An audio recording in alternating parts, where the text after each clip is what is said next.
Então diz assim a palavra: então Jesus escolheu, designou ou elegeu 12 de uma porção enorme de pessoas que o seguiam.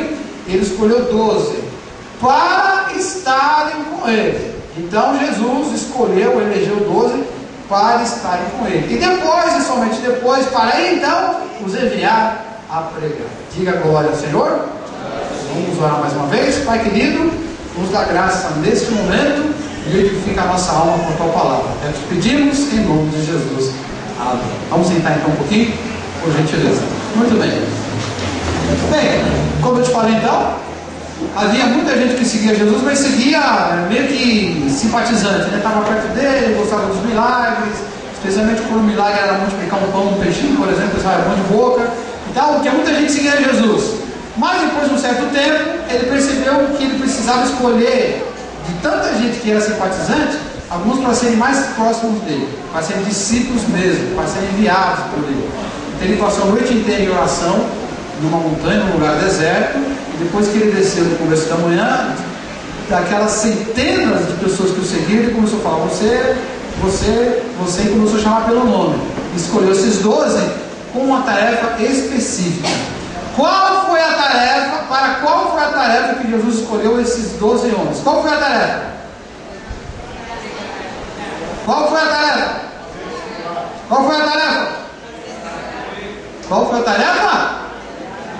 Estou dividido, né? Eu ouvi alguém falando que ia pregar, outro estar com ele. Presta atenção. Jesus escolheu 12 para primeiro estarem com eles. E depois, aí sim, fazer alguma coisa por ele. Mas primeiro ele escolheu para estarem com ele. Olha que coisa interessante. Quando você morrer, diz uma velha ilustração, né? Vai ter o portão do céu, e aí o portão vai se abrir, aí você vai passar. Bonitão, né? Morreu, está indo para o céu. Passei pelo portão, aí vai ter uma faixa. Só que a faixa não está virada para mim, igual o painel está para mim. A faixa não está virada para mim, está virada para lá. Então vai ter o portão do céu e uma faixa virada para lá. E eu, bonitão, vou passar pelo portão e pela faixa. Depois que eu passei pela faixa, vai estar escrito assim: parabéns, você foi escolhido. Como parabéns, você foi escolhido? Eu vi andando até aqui, como? Na verdade, essa é a ideia da lição. A gente não sabe exatamente a dinâmica de como é que Deus faz. A gente entende pela palavra o que é eleição, mas não entende a dinâmica disso. Mas o fato é que Deus nos escolhe, assim como escolheu o povo lá no Velho Testamento. E as promessas que Deus escolheu para o povo dele lá no Velho Testamento são as mesmas promessas que existem para nós hoje. Sim ou não? Então diga amém. A mais valiosa de todas, eu acho que é aquela do Salmo 91, né?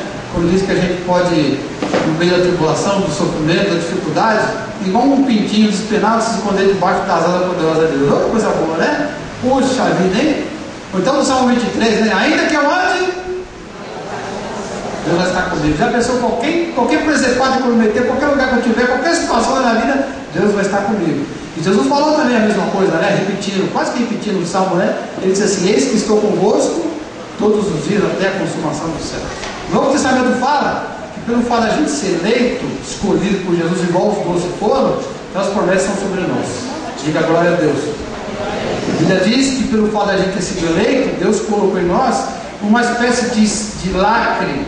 Lacre é aquilo que o cara coloca em alguma coisa para não ser rompida, que não pode ser aberto, né? Se for aberto, alguém não pode mexer porque tem nome, um selo de garantia, o tal do selo do Espírito. Só quem foi eleito por Deus tem o selo do Espírito. E a certeza de ir para o céu, saber que um dia eu vou cruzar lá aquele portão. Então isso são consequências de quem foi escolhido por Deus. Mas eu acho que o benefício, que o privilégio maior de um dia Jesus ter escolhido a cada um de nós é o fato da gente poder ter intimidade com Deus. Se lembra no Velho Testamento? Será que você vai lembrar mesmo? Diz lá que o Adão pisou na bola, e antes do Adão pisar na bola, eles não tinham culto. Olha que interessante, né? No sentido que a gente entende de culto formal, né? Parar para cultuar. Eles não cultuavam a Deus, por quê? Porque Deus estava ali o tempo todo. Diz ainda que no finalzinho da tarde Deus aparecia frente a frente com eles ali, né? Então diz que depois que eles pecaram e foram expulsos do paraíso, aí Adão teve um monte de filho, aí teve um tal de Sete, um dos filhos que ele teve, e depois esse Sete teve um outro filho chamado, se não me engano, Eno, Enoque não, Eno, foi Eno, se não me engano, que era neto de Adão, e diz a Bíblia o seguinte, lá no livro do Gênesis, que a partir daquele sujeito, os homens começaram a invocar Deus. Opa, invocar Deus? E por que não invocavam? Porque até então, Deus não era invocado, Deus estava com eles. A partir daí se criou então o tal do culto. Por que eu preciso fazer um culto? Para invocar a manifestação da presença de Deus, a manifestação coletiva. Mas mesmo que Deus não se manifeste coletivamente, como a gente tem um selo do Espírito, Ele está sempre conosco. Esses dias conversando com alguém, uma pessoa que não está muito bem das pernas espirituais, o cara falou assim, rapaz, olha que interessante, né? Eu não estou bem, eu estou com um problema nisso, naquilo, minha vida espiritual está ruim, eu sei que eu estou fraco, eu estou sem forças, mas cara, de vez em quando lá dentro eu sinto aquilo, sabe, aquela coisa que parece que tem uma chama que não apaga nunca, pode estar bem sufocada, bem escondidinha, mas não se apaga nunca. Por que disso? Porque você é filho de Deus, cara, você pode até estar fraco, mas você é filho de Deus. E Deus, quando fez isso com você, quando colocou essa chama, que é o selo do Espírito, colocou para que você não precisasse de um culto para poder ter intimidade com Deus. Eu posso ter intimidade com Deus. Por quê? Porque eu fui escolhido por Deus. Na minha intimidade, eu tenho intimidade com Deus. Na coletividade de um culto coletivo, eu tenho intimidade com Deus. E por que a gente pode desfrutar disso? Porque a gente um dia foi escolhido por Deus. Então, uma pergunta para você pensar, para começar essa ministração. Avaliando os últimos 3 meses, estamos em março, né? Avaliando esses primeiros 2 meses do ano, comecei de março ainda, de 0 a 10, que nota você daria para a sua intimidade para com Deus? Não responde para mim não, responde para você mesmo. De 0 a 10, se eu avaliar a minha intimidade para com Deus, que nota eu daria para mim mesmo? Se a nota que você deu para você mesmo for uma nota baixa, então alguma coisa tem que ser ajustada.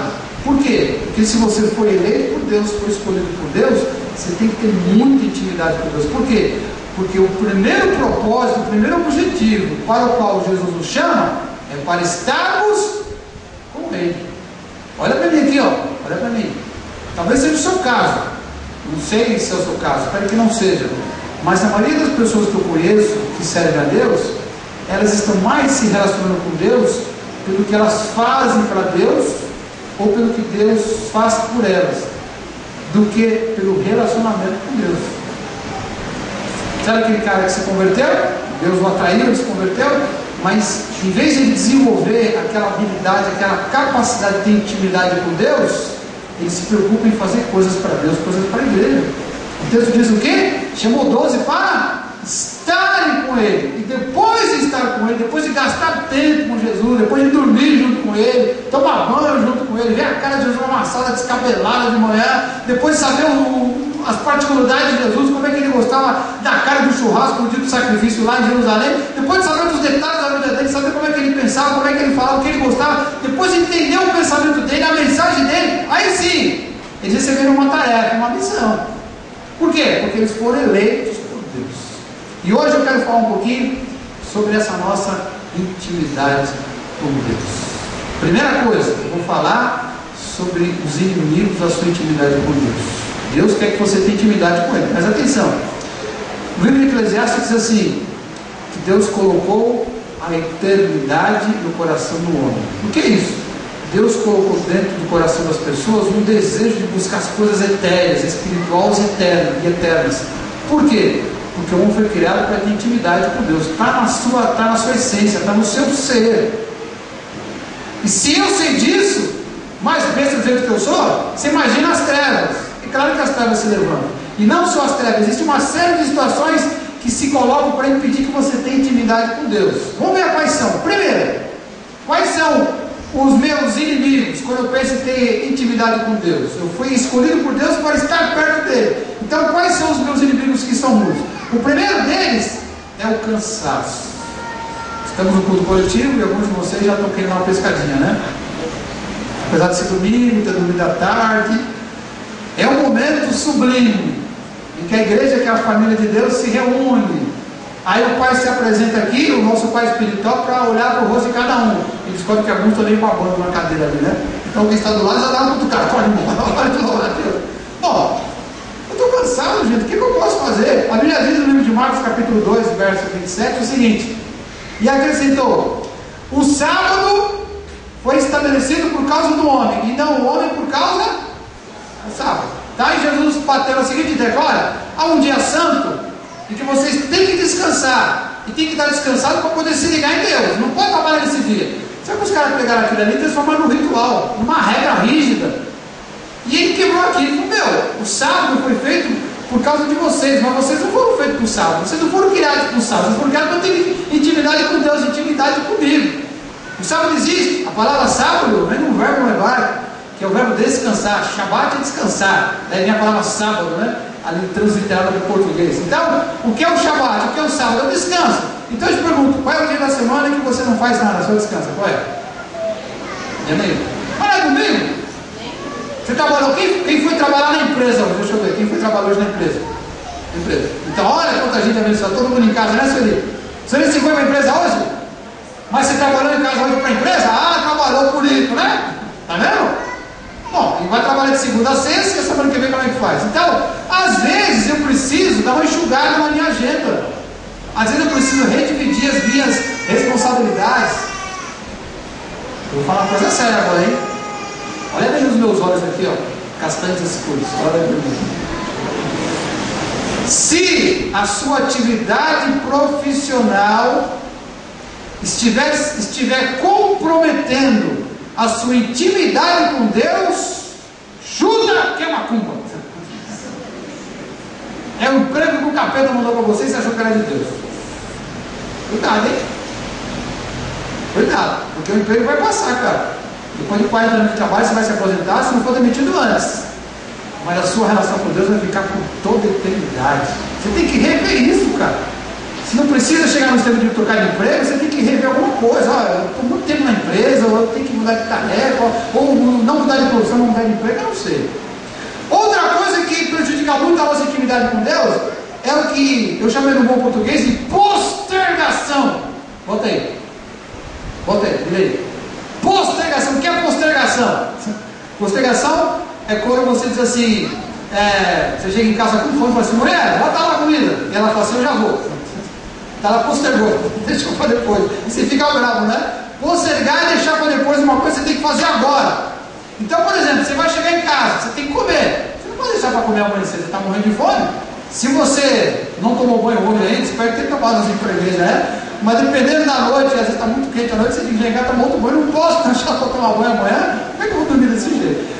Deixar as coisas para depois, a postergação é inimiga da nossa intimidade com Deus. Quando eu sinto lá na minha alma aquela coisa dizendo assim: dá uma parada, para só um pouquinho, você esconde no banheiro, gasta lá 10 minutinhos, não precisa falar nada, só gasta 10 minutinhos lá no banheiro, só pensando em Deus.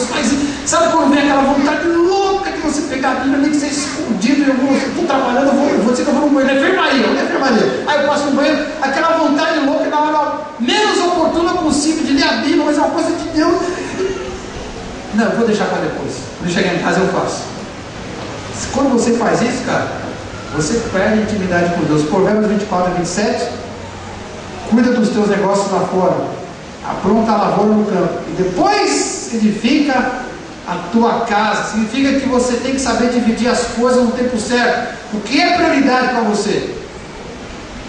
A sua vida espiritual é prioridade? Olha para mim aqui, ó. Se eu sou aquele tipo de pessoa como eu, por exemplo, o Ailton, que de manhã funciona bem, acorda com a pilha, a bateria carregada no máximo, mas depois do almoço, lá pelas 3 horas da tarde, eu estou meio devagar.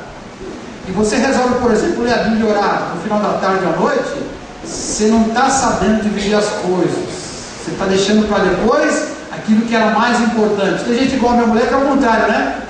Que eu sou a transistor, né? E ela é sabe aquelas televisões antigas que tinha de tubo, que o fusível que esquentava, lembra? E às vezes não esquentava. A Sônia acorda de manhã congelada. À medida que o dia vai passando, ela vai esquentando, aí começa a funcionar direto. Se você é essa pessoa que de manhã não funciona, não adianta você querer ler a Bíblia, orar e estar com Deus de manhã. Você tem que fazer essa tarde para você estar no melhor do seu dia.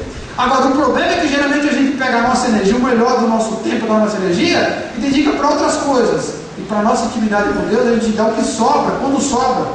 Vai deixando para depois. Ah, mas eu faço, hoje não deu, depois eu faço. E você acaba destruindo a sua intimidade com Deus. Outra coisa que destrói a sua intimidade com Deus É o fato de você ser interrompido quando você está numa pegada forte com Deus, a interrupção. Jeremias 24:19 diz assim: buscar-me-eis e me achareis. Quando me buscardes,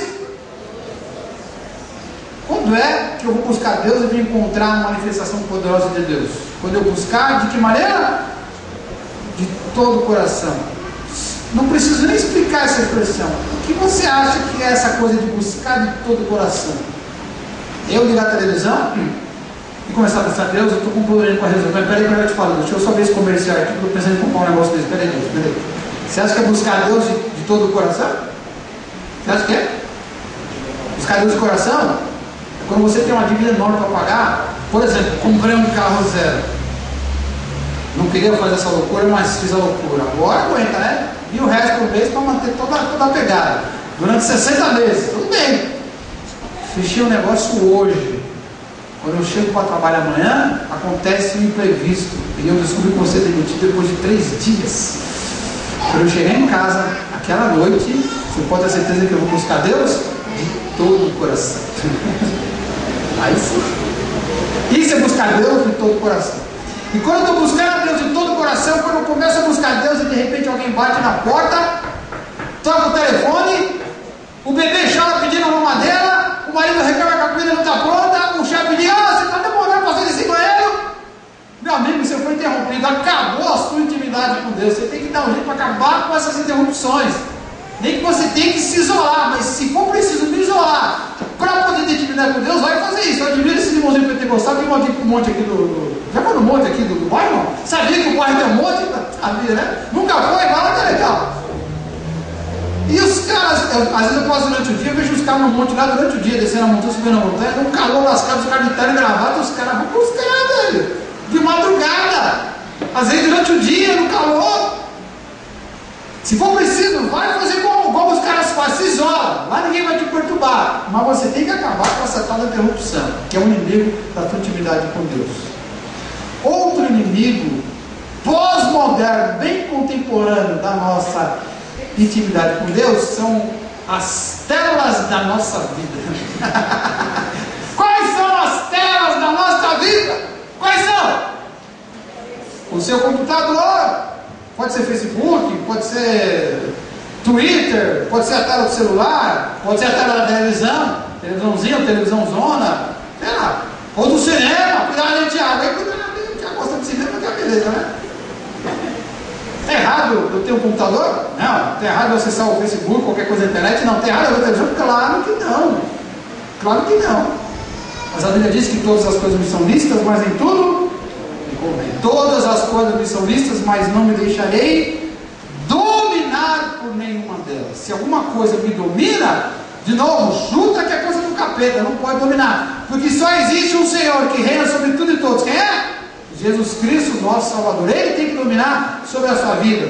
Todas as coisas me são lícitas, mas nem todas as coisas me convêm. Todas as coisas me são lícitas, mas não me deixarei dominar por nenhuma delas. A tela do videogame, a tela da televisão, a tela do computador, a tela do tablet, a tela do iPod, do iPhone, que até hoje eu não sei a diferença deles, né? A tela de qualquer coisa. Cuidado, porque essas coisas podem acabar com a sua vida, cara. Preste atenção. Preste atenção, essas coisas não são pecado em si mesmo, mas a maneira que você está utilizando pode se tornar um pecado. Mas o pior não é tanto a questão de ser pecado ou não, porque eu estou viciado naquilo. A questão é que quebra a minha intimidade com Deus. Se eu estou viciado, faz igual a gente fala para os viciados em drogas, cigarro, descontinua. Você assiste quantas horas de televisão por semana?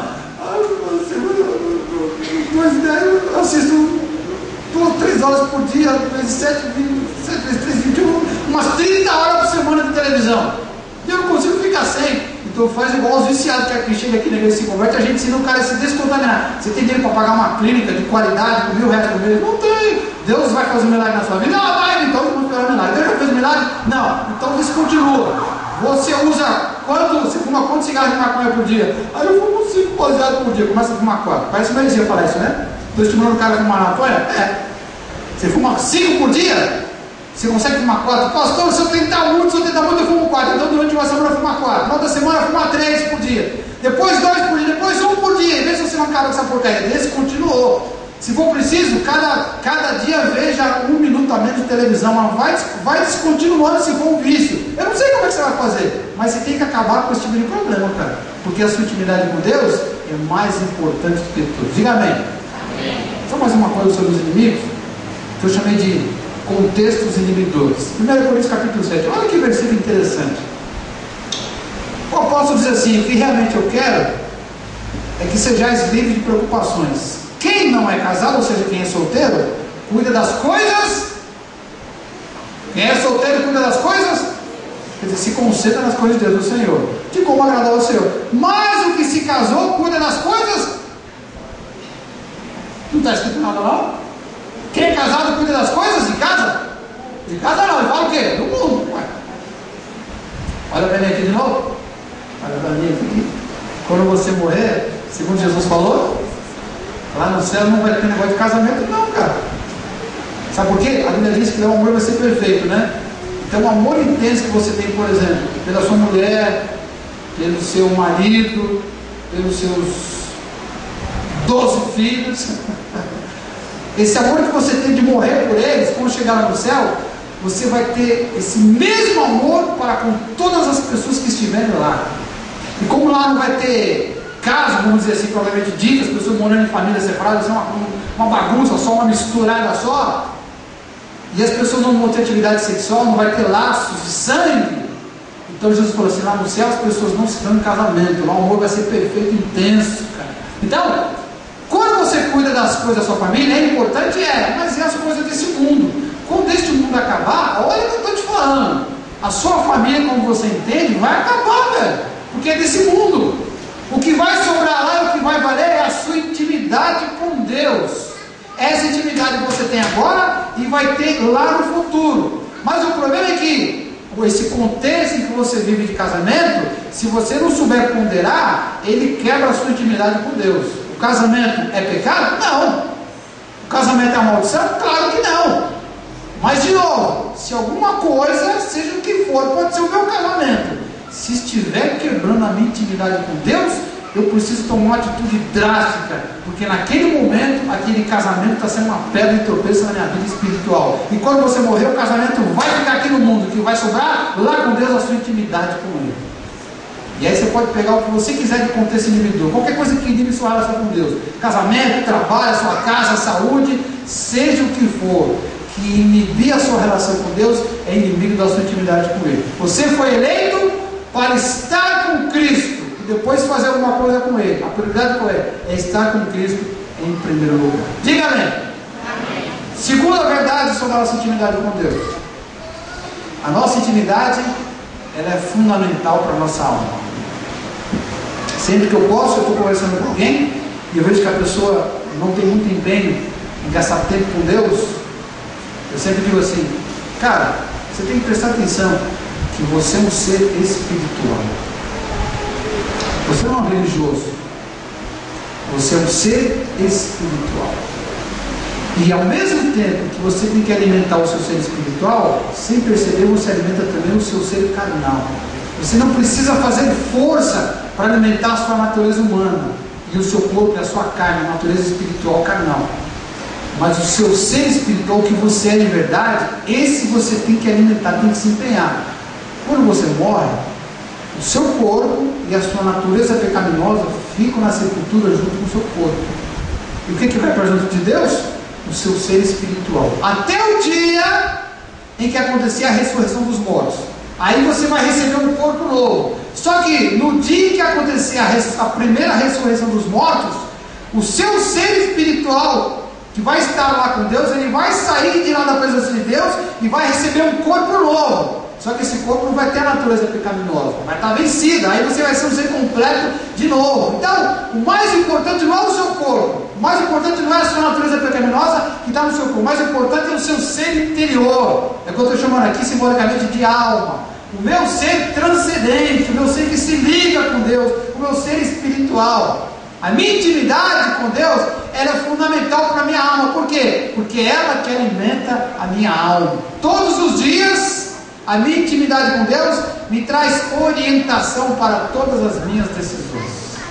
Como que Deus alimenta a minha alma? quando eu tenho contato com Ele, Deus permite que eu saiba qual é a vontade dele. No livro de Tiago diz assim: se porém algum de vocês necessita de sabedoria, e aqui no lugar de sabedoria poderia ser qualquer outro tipo de coisa que a sua alma necessite, fruto do Espírito, sabedoria, poder, inteligência, seja o que for, peça a Deus que a todos dá liberalmente e não lhe impropera nada, e se lhe há concedida. Deus fala comigo todos os dias. Deus fala com você, olha para mim aqui, ó. Deus fala com você todos os dias. Pastor, você está equivocado. Não, olha de novo para mim. Deus fala com você todos os dias. Não, pastor, você está equivocado. Já tem uns 6 meses que eu não escuto Deus falar. Deus fala com você todo dia, rapaz. Estou te falando. É você que não ouve. Todo dia. Se Deus mora dentro de você, como é que Ele não fala? Tem dia que eu estou emburrado e não quero falar com ninguém. Mesmo assim, eu ainda respondo para você. Ainda respondo, eu falo, pois é. E ela, quando é burrada, fala comigo também, porque a gente mora numa casa. O Espírito de Deus mora dentro de você, na tua mente, na tua alma, no teu ser, junto com a tua alma. Ele fala, ele conversa com você todo dia, ele está junto todo dia. E por que eu não escuto? Porque você não está alimentando a sua alma. Porque você não se empenha em alimentar a sua alma. E Deus fala com você nas coisas mais importantes e até nas coisas mais triviais. Deus falou comigo nas maiores decisões da minha vida. Mas às vezes eu pego Deus falando comigo em coisas que poderiam passar batidas. Eu não sei se eu contei aqui um dia que eu entrei no ônibus que eu estava tão cansado, mas eu estava tão cansado, eu estava tão morto, cara. Eu estava tão morto que eu entrei naquele ônibus e falei, Deus, eu quero morrer. Se eu tiver lugar, Deus, eu vou morrer. Hoje não dá. Sabe aquele dia que você fala, eu vou morrer, porque eu não vou pegar o ônibus? Quando eu entrei, que eu fui, não sei se era para frente ou para trás, né? Quando eu ia lá no fundo do ônibus, quase eu tive a impressão que eu ouvi alguém falar, não vai não, espera que vai aparecer um lugar aqui. Quase que eu olhei para trás e falei, quem falou? Onde? Alguém falou que vai levantar? Não tinha ninguém. Aí eu parei de susto, mas quem falou comigo? Olha que eu virei para o lado, alguém se levantou, que não era a pessoa que tinha falado comigo, e eu, como se alguém tivesse sentado aí, eu falei, poxa, meu Deus. Das coisas mais triviais, Deus fala comigo assim que a minha alma é alimentada.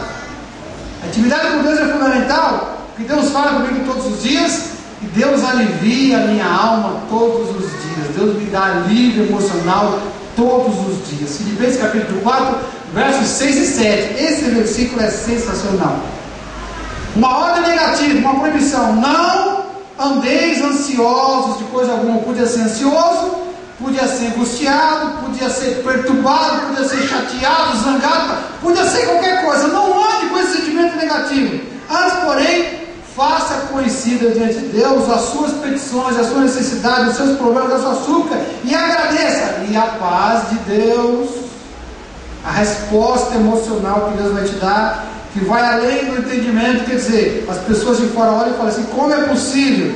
O cara está detonado desse jeito, mas está tão bem, tão tranquilo consigo mesmo. Como é possível? Não é possível. Por isso que é um sentimento que vai além do entendimento humano. Esse sentimento vai guardar o nosso coração em Cristo Jesus. Diga amém. Amém. Quando eu tenho intimidade com Deus, eu não deixo de enfrentar os mesmos sofrimentos emocionais do que qualquer pessoa. Qual a diferença então? A diferença é que eu tenho para quem passar esses meus sentimentos. Eu não tenho um psicólogo particular, não posso nem pagar. Nem sempre eu tenho um amigo confidente, e nem sempre eu posso dizer tudo que eu sou, por exemplo, para a minha família, para a minha mulher. O que eu faço então com aquele sentimento horrível dentro de mim que está me martirizando? Eu dobro o joelho no chão e oro e choro e falo com Deus. Eu perturbo a paciência de Deus, como se dissesse assim, Deus, eu vim aqui falar contigo sobre esse troço ruim que está dentro de mim, mas eu só vou sair daqui com esse troço ruim sair do meu coração. E sai, vai embora e desaparece. A paz de Deus toma o lugar, porque a gente precisa ter intimidade com Deus para poder alimentar a nossa alma. Quando tem intimidade com Deus, Deus lhe protege de todo o mal. 1 Pedro 5,8: sede sóbrios e vigilantes. O diabo, vosso adversário, anda de redor como leão, procurando alguém para devorar. Quando eu tenho intimidade com Deus, Deus diz assim, Pai, dá meia volta e vai por aquele caminho, mesmo parecendo ser um caminho mais longo, mas Deus vai. Sabe quando você está fazendo uma coisa, você fala, cara, o melhor é isso aqui, mas eu tenho a impressão que eu vou me ferrar, não sei porquê. É Deus falando. Meu sogro contou que uma vez ele estava num lugar, não lembro que lugar que era, mas era lá no sítio, lá em Mariporã, né? Fazendo um serviço no lugar, e a mulher dele. Aí ele falou que deu uns 30 segundos nele. Ele levantou e falou assim, falou para a Jamina, a mulher dele, a mulher sua dele. Jamina, vamos embora. Eu não fico aqui mais um minuto. A Jamina olhou, pegou as coisas, vamos embora. Do nada. E o Tiago não gosta de falar, né? Você imagina, marcasse alguém, você tem que mandar ele embora. Vai embora, Tiago, eu quero dormir, né? Não gosta de falar. Levantou e saiu, quando você foi embora. O que aconteceu depois? O que aconteceu? Chegou um pessoal lá e matou não sei quantos ali onde ele estava. Por que Deus fala com ele? Deus fala com você também, por causa da intimidade com Deus. Deus te livra do mal quando você tem intimidade com Ele. Deus te dá poder para você cumprir com a missão da sua vida, com o seu chamado, quando você tem intimidade. Presta atenção no que eu vou ler para você agora.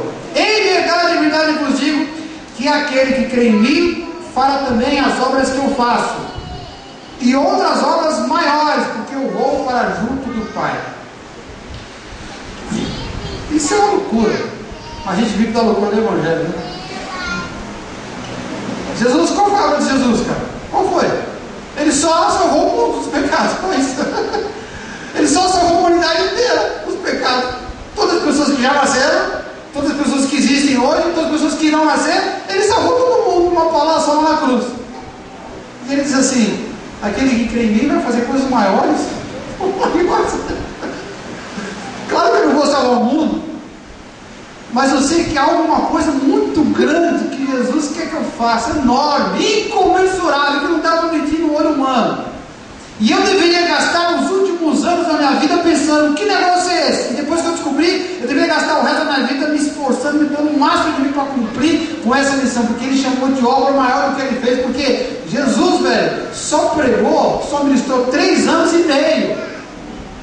Tem aquela historinha quando ele tinha uns 12 anos, que ele sumiu dos pais, né, e voltou. Tirando aquilo ali, ele só ministrou 3 anos e meio. Você tem mais 40, 50, 60 anos. Como é que eu consigo fazer isso, cara? Fazer essa obra, cumprir com essa palavra de Jesus? Você precisa de poder, velho. Onde é que você busca poder? A intimidade com Deus. E quando eu tenho intimidade com Deus, aí eu tenho poder. E quando eu tenho poder, eu consigo descobrir o que Deus tem na minha vida. Aí minha vida muda por completo. E aí minha vida faz sentido, mas para isso eu preciso ter intimidade com Deus para alimentar a minha alma. Eu vou dizer só mais uma coisa, o tempo acabou. Vou falar de alimentação espiritual. Intimidade com Deus é fundamental, como eu te falei, porque eu sou um ser espiritual. Se você ficar uma semana sem comer nada, o que acontece com o seu corpo? Morrer você não vai, mas você vai ficar muito mal. Se você ficar 2 semanas sem beber água, comendo, mas sem beber nada de líquido, o que acontece com o seu corpo? Você vai sobreviver, mas vai ficar muito, muito mal. Se você passar 1 mês dormindo menos do que você precisa dormir toda noite, se você dorme 7 horas por noite, dormir só 3 horas toda noite, experimenta fazer isso durante 1 mês, você vai ficar parecendo um zumbi. Quer dizer, se eu cortar qualquer alimento que alimenta a minha carne, qualquer suprimento que o meu corpo e a minha carne precisam, eu fico mal. Por isso, quando você jejua, você fica mal. Você está cortando o alimento da carne. E por que o jejum espiritual? Porque quando eu corto o alimento da carne, eu alimento a minha alma, o meu espírito. O que acontece com o seu corpo quando você não alimenta o seu corpo? E se você ficar nessa má alimentação durante muitos meses? Aí você morre. E morre como? Definhando. Bem devagarzinho, bem dolorido, mas morre. E se eu ficar 1 ano, 2 anos, 5 anos, 10 anos sem alimentar o meu espírito, o que acontece com o meu ser espiritual? Você vai olhar para mim, o corpo vai estar forte, está sadio, ele está bem. Mas a hora que você para para conversar, você vai perceber que a minha vida está destruída. Por que está destruída? Você dorme bem? Tudo bem. Come bem? Come bem. Se alimenta bem? Toma remédio? Beleza. Por que você está tão mal? Porque minha alma está destruída. E por que sua alma está destruída? Porque não tem intimidade com Deus. Olha bem aqui. Você é o ser espiritual. Não perde tempo, cara. Não discute, não se luta. Não tem jeito.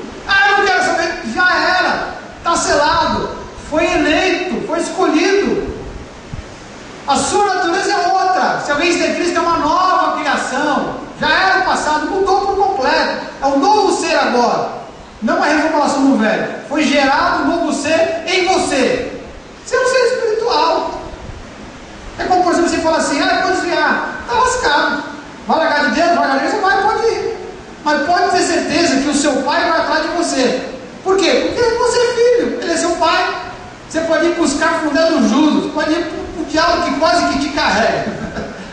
Mas Deus vai lá, não vai carregar, não, traz de volta aqui. Você vai sofrer, Deus vai meter a mão na sua orelha, você vai para de Deus até não querer mais, mas vai voltar nem que seja pela força. Por quê? Porque está selado. Tem liberdade? Não tem, acabou. Salvação não se perde. Você pode ficar rebelde? Eu posso. Mas se você ficar rebelde, Deus vai atrás de você, porque você é um ser espiritual. Da mesma maneira, se eu quiser matar minha alma, Deus vai deixar você matar a sua alma? Você é um ser espiritual. Continua, não perde tempo com coisas do mundo, com vaidades, com religiosidade, doutrina. Esquece isso, cara. Eu sou um ser espiritual. Eu tenho que alimentar a minha relação com Deus, minha intimidade com Deus. Vou terminar com esse versículo. João 7,37. No último dia, o grande dia da festa, levantou-se Jesus e exclamou: se alguém tem sede, venha a mim e beba. Quem crê em mim, como diz a Escritura, do seu interior fluirão rios de água viva. Olha para mim aqui, ó. Acabou. Eu creio em Jesus. Pronto. Agora eu preciso me alimentar. Eu sou um ser espiritual. Eu tenho que me alimentar de Jesus o tempo todo. Porque eu vou definhando, mas eu não morro. Deus não vai deixar morrer. Eu vou... E você vai passar o resto da vida definhando? Se você vai viver mais 50 anos aqui nesse mundo, vai passar mais 50 anos definhando. Olha para mim aqui, ó. Ultimamente, uma das coisas que eu mais escuto é o seguinte: você tem lido a Bíblia recentemente? Tem uns 3 meses que eu não leio a Bíblia. Mas essa resposta é menos pior. Porque quando eu pergunto sobre oração, gastar tempo com Deus, tem alguns que dizem assim: eu de vez em quando até leio a Bíblia. Aí quando eu pergunto, mas oração? Até aqueles que leem a Bíblia bem pouco, quando eu pergunto, e oração? Mas oração aí tá. É menos difícil ler a Bíblia do que orar. Muita gente que eu pergunto, e a leitura da Bíblia? Mas mesmo aqueles que eu pergunto, e a leitura da Bíblia? De vez em quando dá para perguntar a Bíblia. Quando eu pergunto, e oração? Oração nada. Meu amigo, minha amiga, meu irmão, minha irmã, o Espírito de Deus é um cavaleiro. Ele não vai meter o pé na sua porta. Vou entrar aqui e vou dominar. Não. Como disse Jesus lá no livro do Apocalipse: eis que estou à porta. Se alguém abrir, eu vou entrar e vou ceiar com aquele sujeito. Aquele versículo, o contexto dele não está falando para pessoas de fora da igreja, está falando para o povo da igreja. Ele está dizendo assim: vocês que são do corpo de Cristo, vocês fecharam as portas para Jesus. Jesus escolheu e se convidou na cara de pau para entrar. E vocês fecharam a porta na cara dele. Agora é hora de abrir a porta para intimidade com Deus. Você foi eleito para ter intimidade com Deus. Esquece o resto. Primeiro intimidade. Quem tem intimidade depois faz o resto, mas faz com poder e com autoridade. Então você quer de pé, por gente.